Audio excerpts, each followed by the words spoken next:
Assalamualaikum warahmatullahi wabarakatuh. Semoga sahabat sekalian selalu dalam keadaan sehat walafiat dan selalu semangat belajarnya.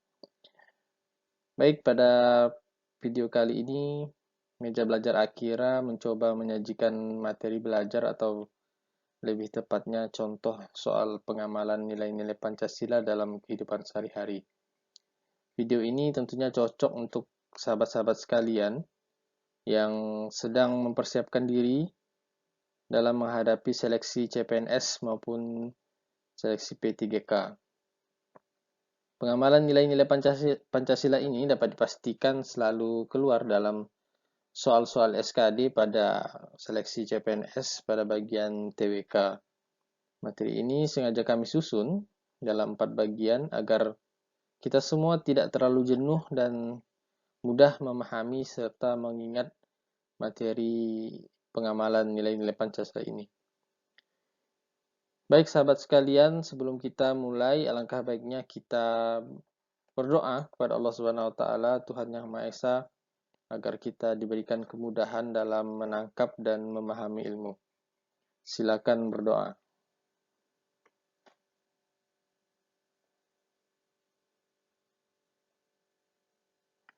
Baik sahabat sekalian, tanpa berlama-lama lagi, langsung saja kita ke contoh soal pengamalan nilai-nilai Pancasila satu persatu. Sebelum kita ke contoh soal dan pembahasan nilai-nilai pengamalan nilai-nilai Pancasila, alangkah baiknya kita review sebentar terkait dasar negara atau Pancasila ini. Nah, Pancasila merupakan dasar negara Republik Indonesia. Konsep dasar Pancasila ini terdapat pada pembukaan Undang-Undang Dasar Negara Republik Indonesia tahun 1945 atau yang lebih kita kenal dengan Undang-Undang Dasar atau UUD 1945. Kata Pancasila sendiri diambil dari bahasa Sanskerta, yaitu panca yang memiliki arti 5 dan sila yang berarti dasar. Jadi Pancasila ini memiliki arti 5 dasar. Dalam hal ini yang dimaksud adalah 5 dasar negara. Nah, sahabat-sahabat sekalian tentunya sudah hafal ya, dan semestinya hafal isi dari Pancasila. Sila pertama adalah ketuhanan yang Maha Esa. Sila yang kedua kemanusiaan yang adil dan beradab. Sila ketiga persatuan Indonesia. Sila keempat kerakyatan yang dipimpin oleh hikmat kebijaksanaan dalam permusyawaratan perwakilan. Dan yang kelima, keadilan sosial bagi seluruh rakyat Indonesia. Ini pada tampilan slide ada kesalahan ya. Maksudnya sila pertama itu adalah ketuhanan yang Maha Esa, di situ tertulis angka 2. Mohon sahabat-sahabat sekalian bisa memaklumi ini. Ini kesalahan penulisan.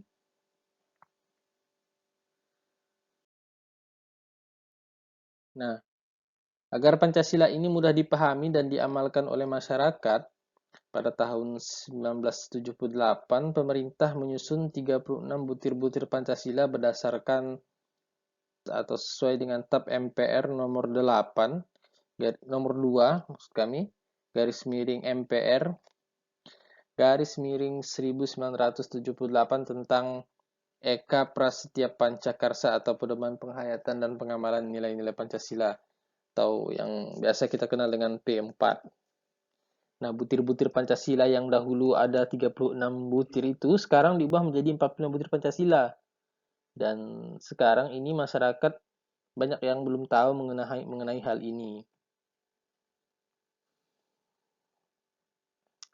Nah, perubahan butir-butir Pancasila ini menjadi 45 butir ini diatur pada TAP MPR nomor 1 tahun 2003, yaitu TAP MPR nomor 1 garis miring MPR garis miring 2003 terkait perubahan butir-butir Pancasila yang sebelumnya ada 36 butir menjadi 45 butir.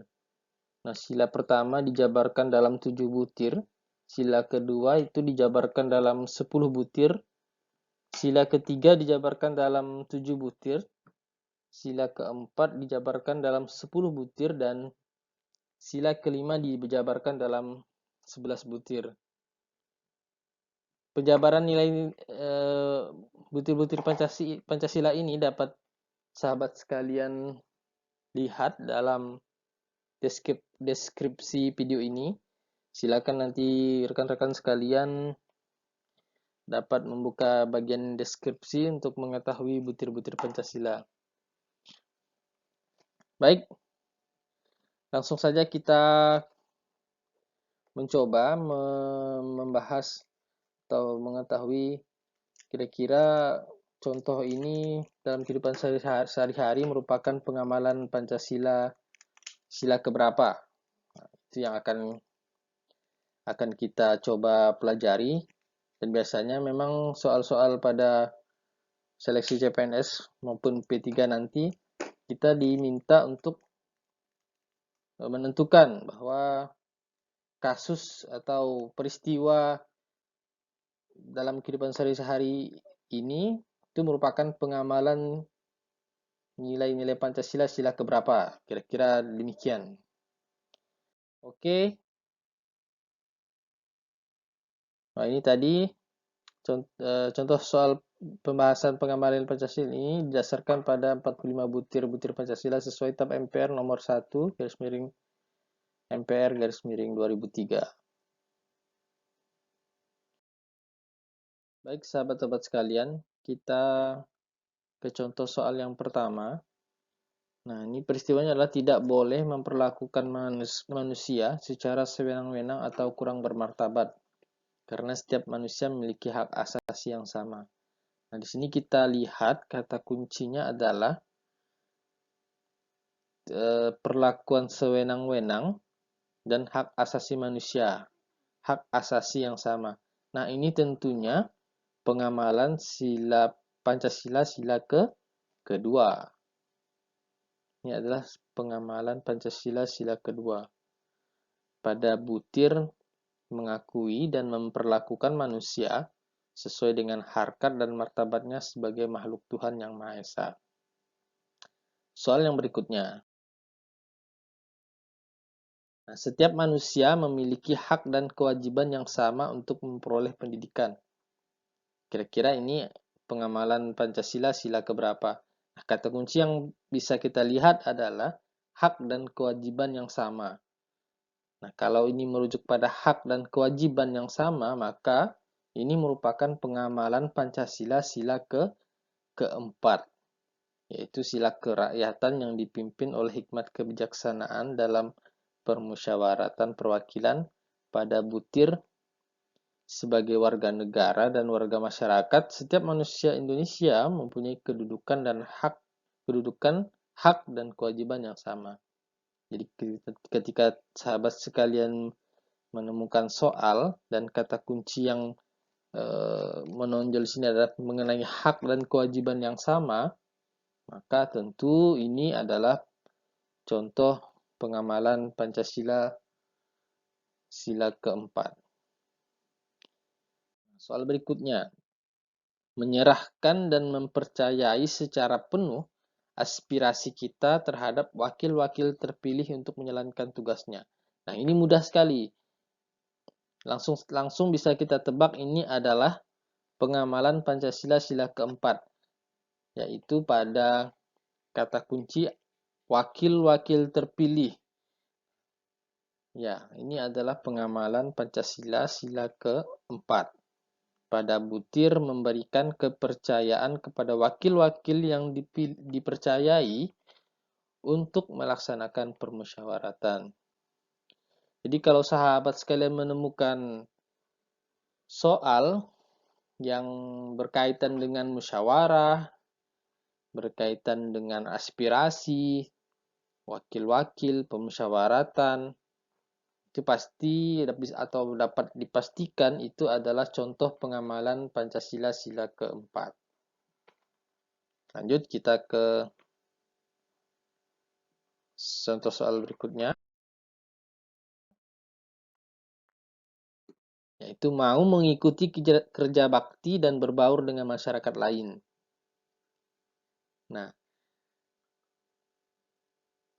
kata kuncinya adalah kerja bakti dan berbaur dengan masyarakat lain. Ini adalah pengamalan Pancasila, sila kedua pada butir mengembangkan sikap saling tenggang rasa dan tepat selera. Next. Melakukan kegiatan membangun seperti gotong royong, kerja bakti, bela negara, dan sebagainya. Nah, kalau sahabat sekalian menebak ini, kira-kira pengamalan sila keberapa? Ya, sila kelima. Pada butir suka melakukan kegiatan-kegiatan dalam rangka mewujudkan kemajuan yang merata dan berkeadilan sosial. Nah, kata kuncinya di situ adalah kegiatan yang membangun. Oke, lanjut kita ke soal berikutnya.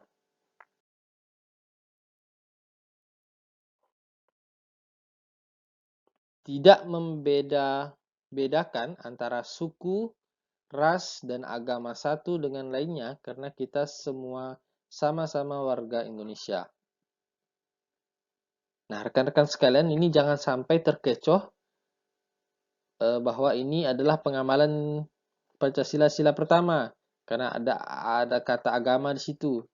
Nah, ini bukan contoh pengamalan Pancasila sila pertama. Nah, ini merupakan contoh pengamalan Pancasila sila ketiga. Kata kuncinya adalah kita semua sama-sama warga Indonesia. Bakti di sini adalah persatuan Indonesia. Nah, pada butir mengembangkan persatuan Indonesia atas dasar Bhinneka Tunggal Ika. Next. Menghormati dan mau bekerja sama meskipun dengan pemeluk agama lain. Nah, tadi kita sudah pernah contoh soalnya bekerja sama dan bekerja bakti. Jangan sampai ini kita terkecoh pada kata kunci itu. Nah, di sini adalah kata kunci yang menonjol adalah dengan pemeluk agama lain. Nah, berarti ini adalah pengamalan Pancasila sila pertama. Pada butir mengembangkan sikap hormat menghormati dan bekerja sama antar pemeluk agama dengan penganut kepercayaan yang berbeda-beda terhadap Tuhan Yang Maha Esa.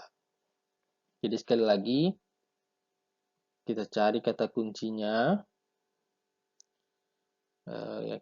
yang utama, maka itu adalah pengamalan sila tersebut. Selanjutnya, memberikan bantuan kepada orang lain yang butuh pertolongan kita. Memberikan bantuan kepada orang lain yang butuh pertolongan kita. Di sini kata kuncinya adalah memberikan bantuan. Ini merupakan pengamalan Pancasila sila kedua. Iya, kemanusiaan yang adil dan beradab.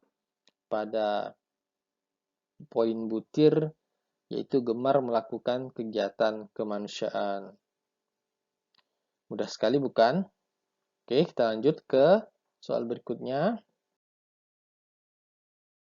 Nah, ini mudah sekali nih. Ini sudah langsung bisa kita tebak nih. Dalam pengesahan keputusan, seharusnya keputusan tersebut sesuai dengan norma pada Tuhan Yang Maha Esa serta tetap mempertahankan martabat. Nah, tadi sudah saya sampaikan bahwa ketika kita menemukan contoh pengamalan yang ada kata musyawarah, kata wakil-wakil rakyat dan lain sebagainya yang berhubungan dengan permusyawaratan, yang dalam hal ini dalam contoh soal ini ada pengesahan keputusan, maka ini merupakan contoh pengamalan Pancasila sila keempat. Pada butir keputusan yang diambil harus dapat dipertanggungjawabkan secara moral kepada Tuhan Yang Maha Esa, menjunjung tinggi harkat dan martabat manusia, nilai-nilai kebenaran dan keadilan, mengutamakan persatuan dan kesatuan demi kepentingan bersama. Oke, kita lanjut. Nah, lebih memilih menggunakan produk dalam negeri dibandingkan dengan produk buatan luar negeri. Nah, kata kuncinya adalah lebih memilih menggunakan produk dalam negeri. Nah, lebih memilih di situ kata kuncinya. Jadi ini dimaksudkan untuk kita lebih mencintai produk dalam negeri. Maka ini adalah pengamalan Pancasila sila ke-3, yaitu persatuan Indonesia pada butir mengembangkan rasa cinta kepada tanah air dan bangsa. Oke, pada bagian pertama ini mungkin cukup sampai di sini. Dan sampai ketemu lagi kita pada pembahasan butir-butir Pancasila pada bagian kedua. Terima kasih, jangan lupa like, share, dan komen serta subscribe channel Meja Belajar. Sekali lagi terima kasih telah menyaksikan video ini. Assalamualaikum warahmatullahi wabarakatuh.